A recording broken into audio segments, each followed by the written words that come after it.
In this episode, I set out to discuss dividends, and I did that very thing with a few digressions, and I had fun doing it, and I hope you enjoy listening. Thank you. Let me start with the beginning of the quote. By the way, these dividends can get pretty significant over a long period of time. I bought a policy from a major insurance company in 1959, and the annual dividend is over 10 times the annual premium now. They would have been much larger had I not used the annual dividend to reduce premiums for the first 15 years of that policy issued in 1959. It's all now from 1959 to 2000. The dividend was 10 times greater than the annual premium. The annual dividend was 10 times greater than the annual premium, and they would have been even larger if he hadn't taken the dividend to reduce the premium. He stunted the growth of that policy. He stunted the velocity of the dividends in that policy. But then he takes full ownership and tells you, oh, this is what I did. And if I hadn't have done this, this would have occurred. You know, hindsight's always 20/20. I get it. Okay. I think I could literally go on and on, but let me talk about structure for a minute, because and I'm almost tired. I know I've said it. You're probably tired of hearing it from me about structure of a policy, but becoming your own banker, right? Page 38. Nelson tells you very clearly, when I use personally broad terms, properly structured, I know it's very broad. He tells you very specifically how to structure a policy to enjoy the benefits of becoming your own banker, controlling the banking function, having some of the interest that is going away from you in the form of finance costs to return to you. The equivalent of that interest can return to you when you practice the infinite banking concept. Maybe they will put up a graph on page 38. He tells you and the graph is a modified endowment contract graph. Where do policies fall on this MEC, modified endowment contract timeline? He goes from term to ordinary life, life to paid up at age 65, 20 pay life to single premium life. Single premium life is a MEC. He draws this out, simple, clear, easily understood, and then he discusses it. When using this type of life insurance to solve for your need for banking, it is best to select a plan, quote unquote, the base policy that is in the middle of the scale, in parentheses, such as ordinary life, or a life paid up at age 65, and add a paid up additions rider to the plan. And there's no place for term on there. There's no illustration that includes term in this book. We use term today to increase the death benefit so we can pay a higher premium into the paid up additions rider. And when you start going down that road, the further you go down that road, the more contortion you're doing. You're contorting a policy, and it is jeopardizing the integrity of that policy. I know that's very broad. There's more works. I'm just telling you it's very clear on what policy to use and then how to build the policy. It's so not complicated. But now today you have all the new add-ons. Well, I'm smarter than Nelson. This has occurred. That's occurred. I can make it better. Bring in all of these other machinations, whatever they can imagine, and present to put in front of you to get you to say yes so they get paid. You know, it's normally Ryan Griggs and I've talked about this many, many times. Bigger number, sooner, better. No, not necessarily. Okay. And then I want to say, we have a policy. He's got a base policy. Nelson Nash talks about a base policy, paid up at age 65 or ordinary life, the base policy, and then put a PUA rider on there. Now, let me say that participating policy, a policy issued by a mutual company that pays dividends. You're going to have a base whole life insurance policy, and it is going to have a paid up additions on there as a place to receive the dividends, because that's a guaranteed election that the contract owner has, is to send the dividends to the paid up additions. Paid up additions. And then I can add a rider, a paid up additions rider, whatever name they call it, the insurance company calls it. They all have at least one. Many of them have two. Some have three. Paid up additions rider. They're all called something different, and I can put that onto the policy. And then that is a dynamic PUA where I can pay a premium or not. Pay it within limits, a larger premium or a smaller premium. Dynamic and premium. Okay? Each one of those components of a policy pays a dividend. The base pays a dividend, the PUA pays a dividend, and the PUA rider or riders pay dividends. All right? And this is, I don't know, I think it's gold personally. Not every company, whenever they declare and pay and illustrate a dividend, they don't necessarily break out the dividend. So a dividend can be coming from the base, the PUA, and the PUA rider, or more than one PUA rider. They just illustrate it as a dividend. Okay? So me looking at illustrations, I, the consumer, can't determine a difference in a dividend from a base or a dividend paid from a PUA or a PUA rider. I can't tell. It's all one dividend.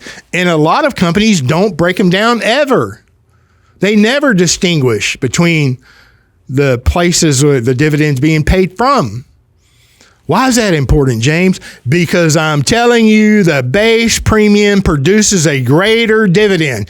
And if you're not here, but we can walk through that and I can demonstrate why. The base premium pays the greatest dividend. Why is that important, James? Because I'm kind of on structure here, right? We contort these policies to have a great big PUA premium, and it's going to pay a small dividend compared to the base over time. But if you're thinking short term, it won't matter. It does not matter. If you're thinking long term, it absolutely does matter. So why in the world would I want to shrink the very policy, the component, the base part of a policy, the base portion of a policy that'll pay the smallest dividend over time? Why would I want to shrink that down if I'm thinking long term? I would not. And I don't think you would either. If there was more context to these policies and the structure, the PUA and the dividend, I think if there's broader context that you could see and understand, work through, think through, it might make your decisions, it might change your decisions. I could be wrong. All right, so if I wrap all that up, Nelson tells you the structure, and I'm just expanding on that, where the dividends come from in a policy, and I'm emphasizing, because it's true, that the dividend paid from the base is a greater dividend than the PUA. But you're not necessarily going to be able to go look at these different life insurance companies' illustrations, and they all want you to make a decision based on the illustration, right? Of course they do. I know your case is different, so I'm speaking to the majority, okay? They don't even separate where the dividend comes from, so you can't clearly simply see, oh, that base dividend is really small because the base is really small, so the dividend is really small. Oh, and the PUA, it's a bigger dividend because it's a bigger PUA. But if I'd have switched those ratios and had the same premium allocated, paid to the base, had a higher base, the dividend would be much higher. Okay, and so then, and I want to say too, I think that's all I'm going to say on dividends. Yeah, that's really all I'm going to say on that. Oh, no, I want to wrap up with some Nelson's references. Well, before I get to these, all right, it's my mind. I can change it. So just went through the process of buying an automobile for my daughter. She's 17, doesn't have her driver's license yet. She'll have that at the end of the month. She has a learner's permit. So we're going to go buy her car, right? And all that entails, you want to finance the car, the whole dealership process, all the things that she's got to learn, payments, duration, interest rates, 17-year-old girl. Yeah, sure. I'm not interested. I just want a car. I got it. Okay. I have spent the last couple of days, not all, 8 hours a day for 2 days, but I spent the last several days engaging. We're going to go drive this car or that car, and very forthright, driving up, me and my lovely wife, salt of the earth. I mean, I'm telling you, I married up. We just want to see cars, right? Want to choose which ones we're going to come back and drive with a daughter. There's a point to this, okay? All right. And so we tell them, yep, we're just looking, determining which ones we want to come back and drive. Oh, yeah, okay. They can't wait to give you their phone number, their card, take your phone number and what have you. Okay. Go to several dealerships, drive several cars, and the same thing. Sales manager comes out, want to put you in the headlock. And I'm not disparaging the people and the individual. I am specifically speaking about a process. Okay? Specifically, the whole point of this, me even sharing this, is a process, right? The process, my humble opinion, that these dealerships use today is lost in the 90s. All right? James, why are you talking about a process? Because if you don't go through a legitimate, well thought out, well balanced, well rounded, broad process in buying a life insurance policy to practice the infinite banking concept, you're probably not going to get what you could have, which would have been better, and you'll likely be disappointed. My humble opinion.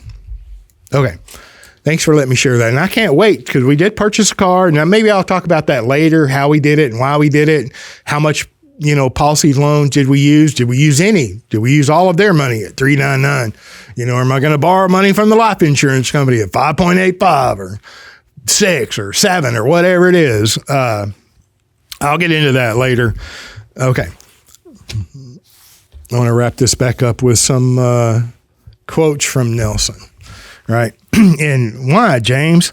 Because Nelson got it done in this book. All of these other things, it's like some may be helpful, a lot maybe not. Okay. I just want to say this. Page 20, becoming your own banker. Creating your own banking system through the use of dividend paying life insurance is much like code generation. Here's a forester, educated as a forester, right? Thinking long term. All the ingredients are already there in place. All you have to do is understand what is going on in such insurance plans and tap into the system. If all you have to do is understand, you might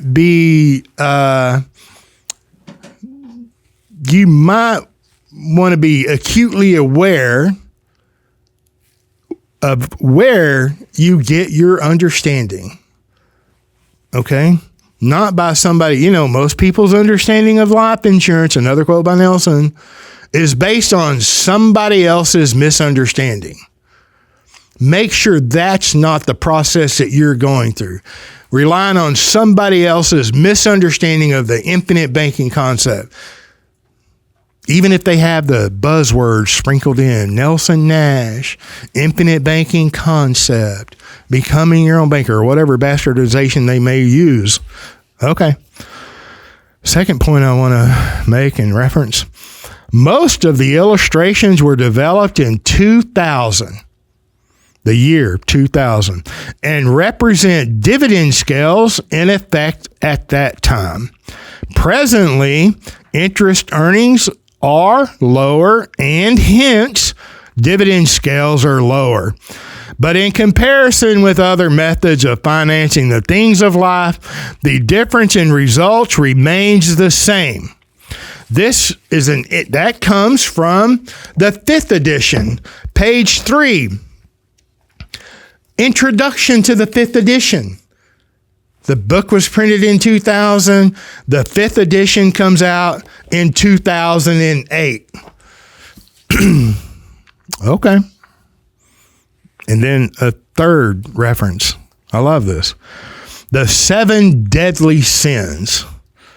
The second deadly sin is emphasizing short-term profits and immediate dividends. Page 67, the 5th edition.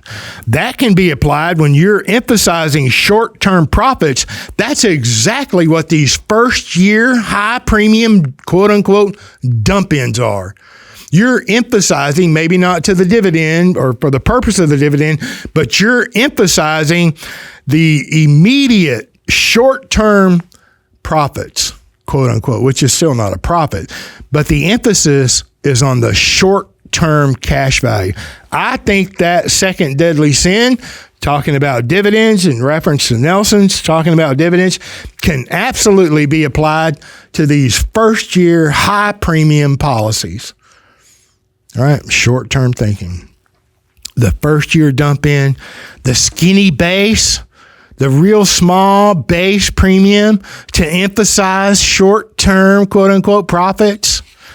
It's a deadly sin by the author, the creator of the concept. I know your case is different, right?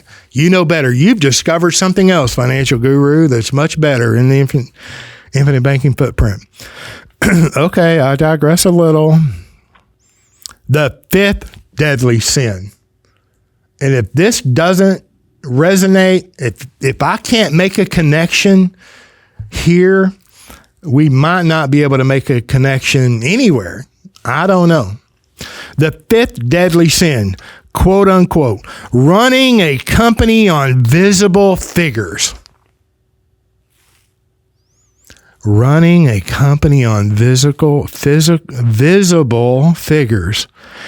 Is that not exactly what's going on when an agent or an advisor distorts a policy or puts you in a position to make a decision based on numbers on a page, illustration, shopping, comparing?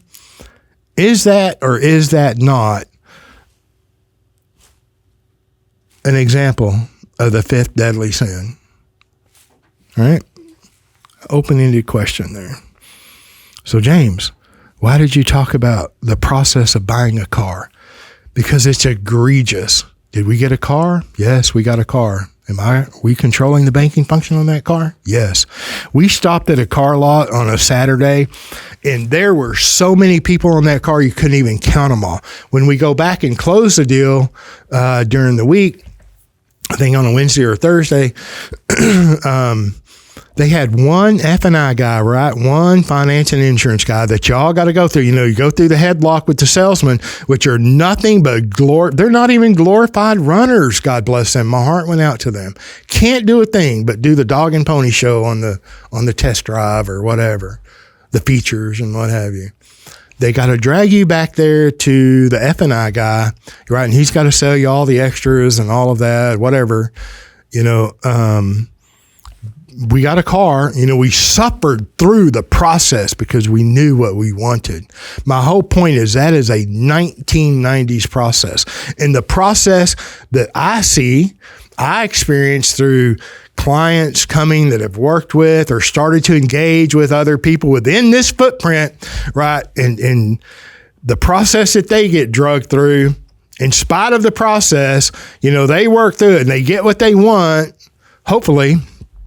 And so that's my connection. You know, the process of buying a car is egregious. The process of buying life insurance in general is egregious.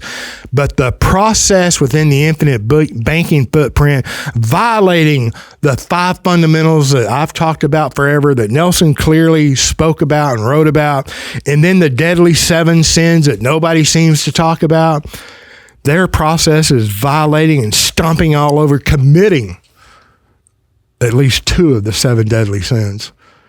And people, in spite of all that, can still get what they want, which is to become your own banker with properly structured policies for the right reason, for the right time period, with the right premium amount, with the appropriate flexibility, with the basic understanding of the mechanics of their policy, dividends, direct, PUA, flexibility, catch up, whatever, all of it, not whatever, all of it. This company over that company, and why? All right, I hope I'm communicating here. Okay. And then this, I want to say that a couple of things. I want to tie this up. This is a couple of more points that I want to make.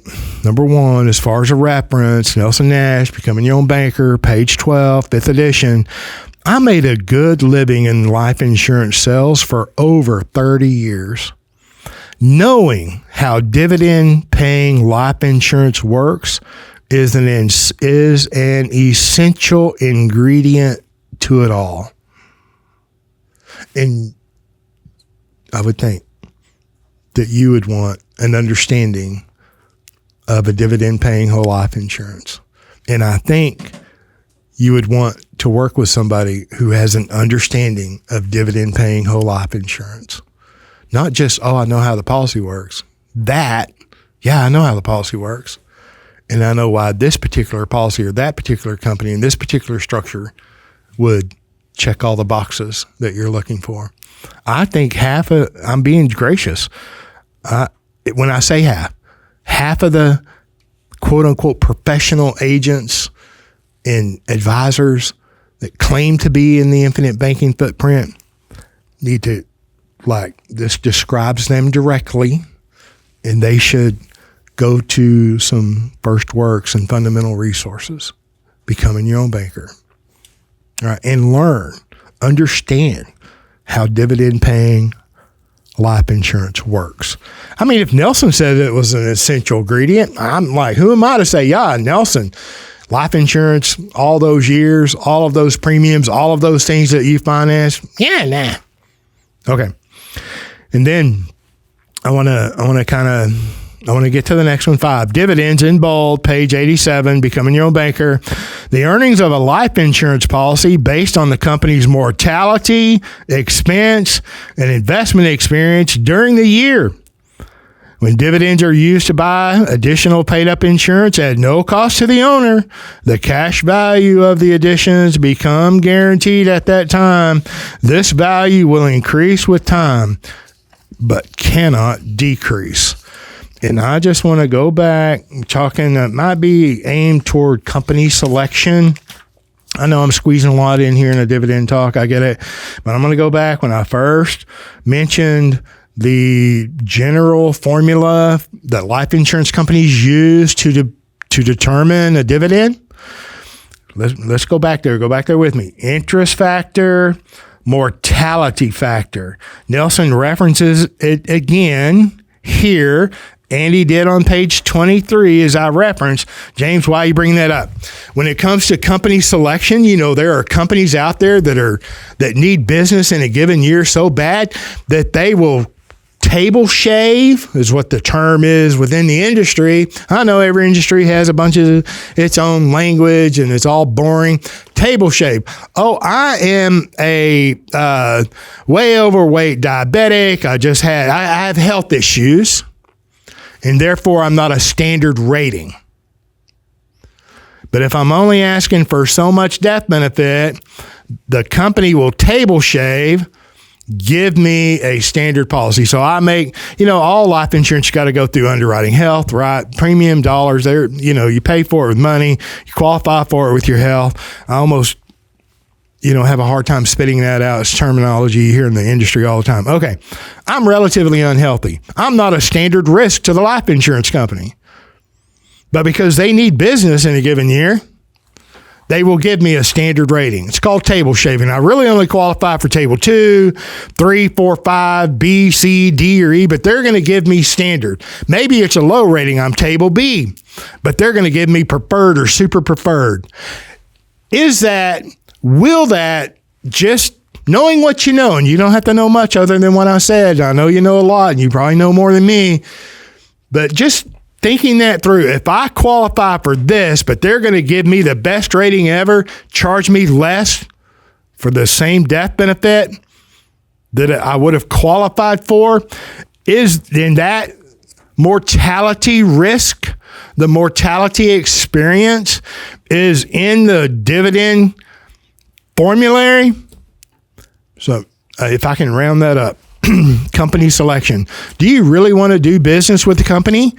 Have you ever even thought about it? Have you ever even heard about it? Have you ever even given a second thought? You, the agent, you, the buyer, you're going to go in there and give me a better rating. You're going to adjust the mortality risk unnaturally.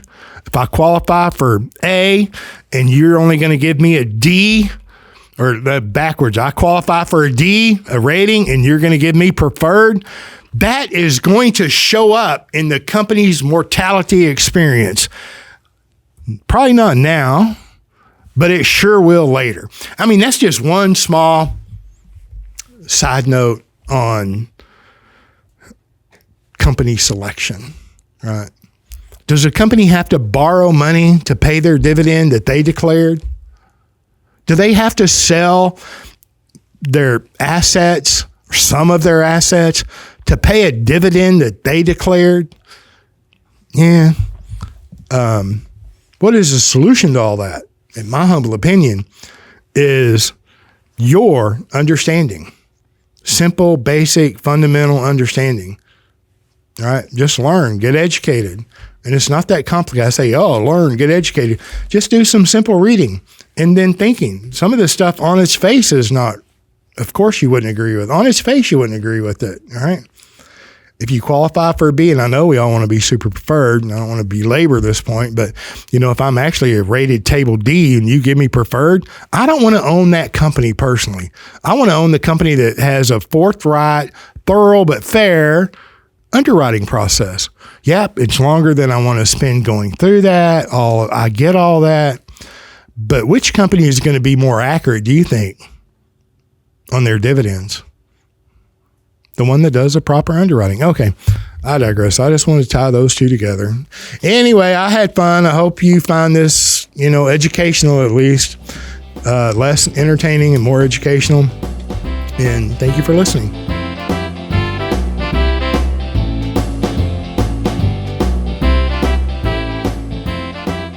Thank you for joining us on the Banking with Life podcast. If you're watching on YouTube, make sure to like and subscribe and click on that little notification bell. Otherwise, join us on Apple Podcasts and Stitcher for weekly content.